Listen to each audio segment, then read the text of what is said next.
Hello everyone, welcome to my channel. Today in this video I am going to show you how to trim video on Capcut. Before starting this video, please subscribe. Open your Capcut and add any video to timeline. Now here you have to add the video which you want to trim. Now click on the part of the video from where you want to trim. After that you have to click on split button.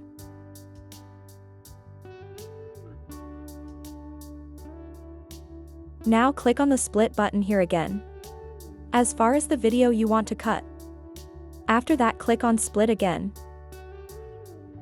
Now here you can see that the central part of the video has been split. Now you can delete it by clicking on the delete button. In this way you can split and delete any part of the video, which is called trim. If you want to trim any part from the beginning of the video, then you have to select that part, click on split, after click on delete. In this way you can trim or split any part of the video into Capcut.